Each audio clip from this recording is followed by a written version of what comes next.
Ada sebuah kisah unik di sini berhubungan dengan masalah zikir secara umum tentunya. Saya bicara secara umum. Tapi saya yakin banyak di antara kita teman-teman yang belum tahu kisah ini. Semoga saya yang sudah pernah dengar mereview kembali ilmunya sehingga dia bisa merutinkan dalam kehidupan sehari-hari, dan semoga saja yang belum tahu bisa memahami dan mengamalkannya. Kisah tentang sahabat Nabi yang mulia Auf dan anaknya Malik radhiyallahu anhum ajma'in. Dalam salah satu peperangan, si Malik ini si anak, dalam kisah anak sama ayah. Malik ini anak, dia ikut bersama Nabi SAW berperang. Dan tentu sebelum pergi berperang meminta ridho kedua orang tuanya, Auf ayahnya, dan ada ibunya. Saya tidak temukan namanya dalam riwayat ini ibunya, tapi yang jelas dia izin dan diizinkanlah oleh kedua orang tuanya, dan mereka berharap Malik mati syahid untuk menjadi saksi pada hari kiamat, menolong keduanya masuk ke dalam surga. Pada saat baginda Nabi SAW pulang dari peperangan, semua pasukan tidak terkecuali pulang bersama Nabi SAW, kecuali Malik. Malik gak ada. Begitu tiba di Madinah, baginda Nabi SAW biasanya mengecek prajurit-prajuritnya sebelum bubar. Mereka kumpul dulu di depan masjid Nabi SAW, lalu Nabi mengecek satu persatu. Kabilah fulan, si fulan, silakan pulang. Si fulan, terus begitu sampai selesai. Sehingga Nabi SAW mengetahui siapa yang meninggal dunia di antara mereka, siapa yang sakit, berapa orang yang terluka. Sehingga memang difokuskan untuk menjenguknya kalau dia sakit, ya, bertakziah di rumah keluarganya kalau meninggal. Maka ditemukan satu-satunya yang tidak ada adalah Malik. Maka Auf datang kepada Nabi SAW dan mengatakan, ya Rasulullah, semuanya pasukan Anda pulang ya Rasulullah, tinggal Malik, anak saya. Beritahukan kepada saya agar saya bisa beritahukan kepada ibunya, istri saya, tentang keadaannya. Kalau Malik mati syahid, alhamdulillah, itu yang kami harapkan. Tapi kalau Malik tidak mati syahid ya Rasulullah, beritahukan di mana dia. Apakah dia ditawan oleh musuh? Apakah dia sakit di tengah jalan? Nabi SAW tunggu wahyu pada saat itu, menunggu wahyu. Seperti biasa, tradisi Nabi SAW tidak akan menjawab kecuali dari wahyu. Dan Allah pastikan dalam Al-Quran, a'udzubillahi minasyaitonirrajim, wa ma yantiqu 'anil hawa in huwa illa wahyun yuha. Kalau Muhammad itu SAW tidak pernah mengucapkan sesuai dengan hawa nafsunya, tapi dia mengucapkan sesuai dengan wahyu yang dipandukan kepadanya. Maka Nabi SAW mengucapkan kalimat yang mengatakan kepada Auf, hai Auf, pulanglah, dan aku wasiatkan kepadamu agar engkau dan istrimu mulai kamu pulang ke rumah sampai malam nanti mengucapkan la haula wala quwata illa billah. Zikir yang banyak orang tidak amalkan dalam hari ini. Zaman-zaman sekarang tidak ada yang amalkan bahkan mungkin. Padahal zikir ini sudah dikatakan oleh Nabi SAW dalam hadis yang lain, kanzul min kunuzil jannah, la haula wala quwata illa billah, adalah harta karunnya surga. Mungkin orang berpikir harta karun surga nanti di surga baru didapatkan. Lihat manfaatnya di dunia teman-teman sekalian. Amalkan resep ini bukan dari dokter manusia biasa, dari Nabi SAW, pimpinan seluruh manusia, pimpinan semua nabi-nabi, menerima wahyu dari sang pencipta Allah. Amalkan la haula wa la quwata illa billah, kamu dan istrimu. Auf tanpa banyak bertanya, pulang ke rumahnya, istrinya bertanya, wahai Auf, bagaimana kabarnya Malik? Mati syahid kah? Tertawan musuh kah? Hilang di jalan kah? Apa jawaban Nabi SAW? Kata Auf, Nabi SAW tidak menemukan dia. Tidak ada penjelasan dari wahyu apakah dia mati syahid, apakah dia tertawan, belum ada berita. Lalu apa wasiat? Kata Auf, dia mewasiatkan kita wala illa billah, sebanyak kita mampu. Hari kita amal lain.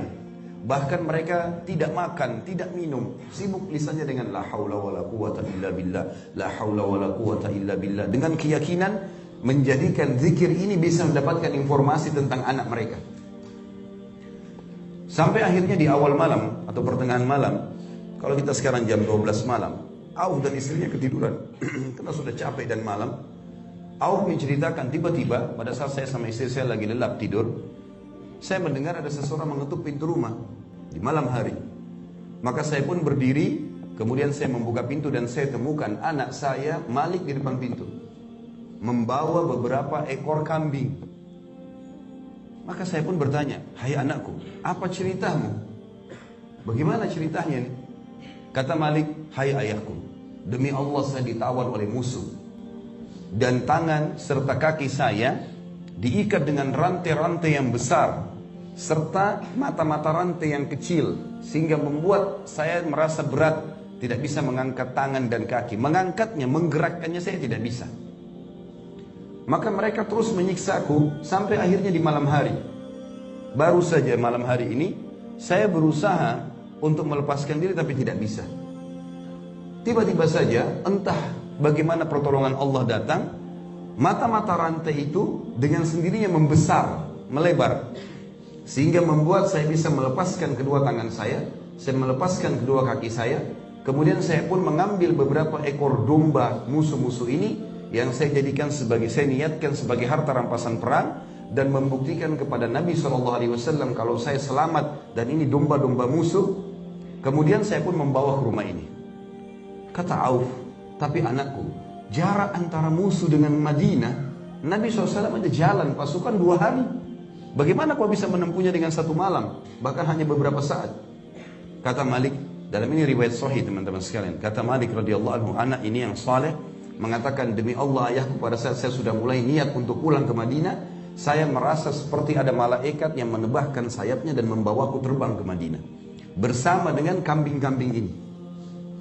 Maka keduanya pun bercerita, kemudian ketemu ibunya, mereka bersuka cita pada malam itu. Lalu mereka ke masjid melaporkan kepada Nabi SAW di subuh hari. Pada saat mereka tiba, belum mereka cerita, Nabi SAW sudah mengatakan, ketahuilah, terimalah berita gembira wahai Auf dan Malik, Allah telah turunkan Al-Quran berhubungan dengan urusan kalian ini. Karena perilakumu mengamalkan zikrullah ini, itu Allah Subhanahu wa ta'ala menurunkan ayat Al-Quran. Ayat yang sudah kita tahu tentu sama-sama berhubungan dengan masalah takwa. Surah At-Taubah, surah 65 ayat 2 dan ayat 3. Akhir ayat 2, A'udzubillahi minasyaitonirrajim, wa may yattaqillaha yaj'al lahu makhraja. Siapa yang bertakwa kepada Allah, Allah akan berikan kepadanya makhraja, jalan keluar dari masalahnya. Wa yarzuqhu min haitsu la yahtasib, dan Allah berikan rezeki dari tempat tidak disangka-sangka. Wa may yatawakkal 'alallahi fahuwa hasbuh. Siapa yang mengembalikan perkaranya pada Allah, maka Allah jadi pencukup baginya. Innallaha balighu amri. Allah pasti akan buktikan kebenaran janji-janjinya. Qad ja'ala likulli syai'in qadra. Allah telah tentukan semuanya punya kadar. Pasti Allah bisa melampaui apapun yang diciptakan. Ayat ini teman-teman, banyak orang yang sering menjelaskan para dai-dai kita, tapi tidak diniatkan atau tidak dihibatkan kisah Auf dan Malik. Kisah Auf dan Malik ini luar biasa. Jangankan untuk semua sekedar penyakit, jangankan hanya sekedar bangkrut usaha, jangankan cuma karena ada masalah rumah tangga, jangankan cuma karena masalah belum dapat kerjaan, belum dapat jodoh, ditawan oleh musuh, bisa rantainya terlepas, bisa dibawa oleh malaikat pulang lagi ke rumah orang tuanya. Dan perjalanan 2 hari ditempuh dalam sekejap sampai ke Madinah, dibawa oleh malaikat. Apalagi kalau cuma masalah-masalah kecil. Zikrullah, coba baca. Dan dalam akhir riwayat ini, saya tidak temukan, Allahu alam ini lanjutan hadis atau tambahan dari perawi. Dikatakan di situ, dan la haula wala quwata illa billah, bisa menyembuhkan 99 penyakit, yang paling rendah adalah demam. Yang paling rendah adalah demam. Ada masalah teman-teman sekalian, la haula wala quwata illa billah, la haula wala quwata illa billah. Coba zikrullah, karena ini ibadah yang luar biasa.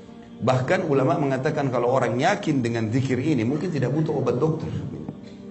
Karena ini yang lebih penting daripada itu semuanya.